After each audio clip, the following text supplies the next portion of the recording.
Hello heroes, I'm Jake the Ashen Hollow, and I hope you're doing absolutely fantastic. I'm very excited for my first of hopefully very many lore videos covering the Elder Scrolls series. So my plan for the first handful of videos is to recap what happened during the main quest of each of the game's installments. I thought it'd be a cool way for one, to help me get into starting to cover this franchise, as well as for anyone else who follows this channel who, like me, doesn't know a whole lot about the Elder Scrolls universe. After we get done covering the main quest of each game though, I'll start putting out videos that go into more details covering specific topics. In this video, I'll be recapping Arena and Daggerfall, the first two games in the franchise. And the reason I'm putting them both in the same video is to save a little bit of time, as it won't take too long to go over each of them, and it's easier just to put it into one video than into two shorter ones. But enough with the chit chat, let's get into the games. The Elder Scrolls Arena begins in the year 389 of the Third Era and follows the story of Talon Warhalf, the head of the Imperial Guard. Emperor Criel Septim VII summons an Imperial battle mage by the name of Ygar Tharn to court on rumors of his treachery. It's there that Tharn betrays the Emperor and magically sends him into another dimension, to Oblivion. Tharn then transforms himself to look exactly like the Emperor, as well as summons demonic minions and transforms them into the Emperor's guard. His apprentice Rhea Silmain witnesses all of this, and before she can flee to warn the Elder Council, she is killed by Tharn.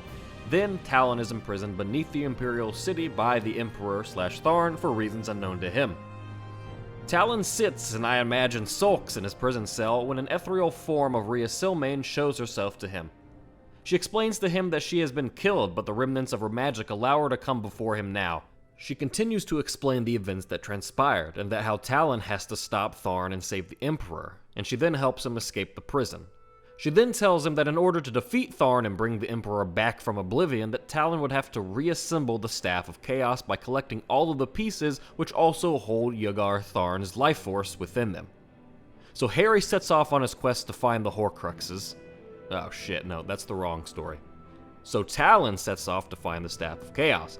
The quest would prove arduous and long indeed. It would take 10 years to collect all of the pieces of the staff, and upon doing so, Talon would learn that it wasn't in fact complete, that it needed a final piece, a gem guarded by Tharn himself. As Talon fought Tharn, he touched the gem to the staff, destroying the staff and Ygar Tharn alike, as well as opening a portal through which the Emperor was returned to Mundus, or the Mortal Realm. Talon was named the Eternal Champion by the Emperor for his valiant deeds, but this was just a chapter in the story of the Elder Scrolls. The second chapter in the Elder Scrolls series is Daggerfall, which takes place in the year 405 of the Third Era. The story follows the journey of the one who would go on to be known as the hero of Daggerfall, who is sent to the Breton homeland of High Rock on a quest from the Emperor. First, the hero must free the ghost of late King Lysandus from the shackles that bind him. Afterwards, the hero must retrieve a letter sent from the Emperor to the Queen of Daggerfall that never arrived. The letter indicates that the King Lysandus' mother, Nulfaga, knows the location of the Mantella, which is the key to resurrecting the Numidium.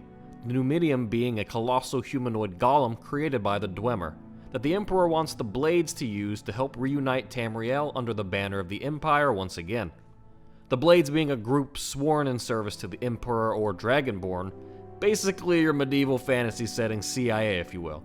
But the Mantella is needed to reconstruct the Numidium, which was initially destroyed by a being known as the Underking. Now that is just the gist of what's going on here. There's obviously a lot more behind the history of the Numidium, the Mantella, the Underking, etc., but that's grounds for something to be covered in its own video. Remember, we're just recapping here.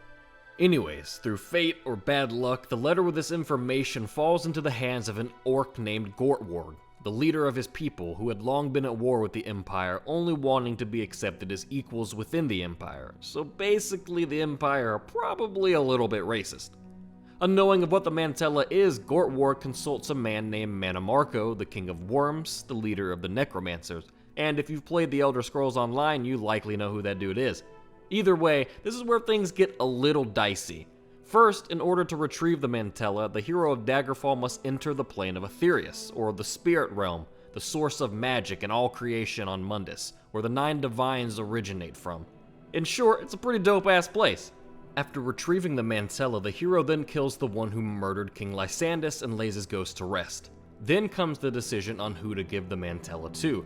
Now, there are 6 different endings to the game, one of which isn't technically within the game itself, but is mentioned in the Daggerfall Chronicles strategy guide for the game, so I'll mention it here as well.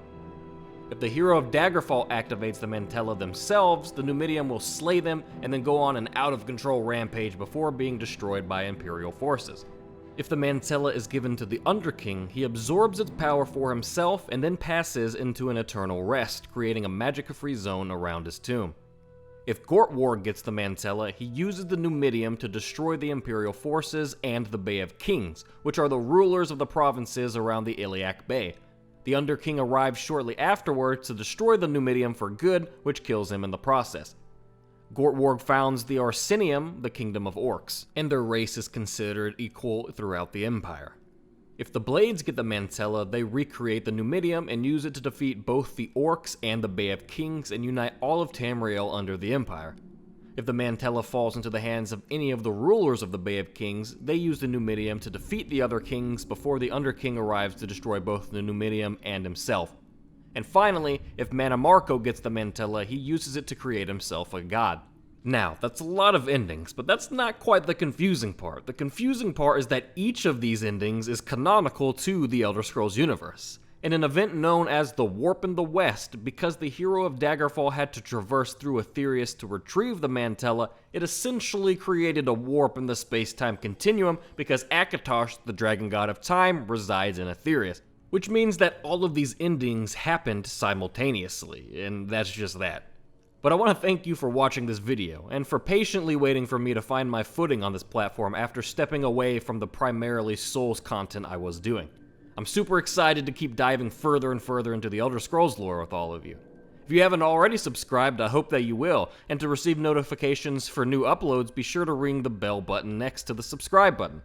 Consider following me on Twitter because reasons, and if you've ever wanted to support the channel even further, you can visit my Patreon page to learn how to do so.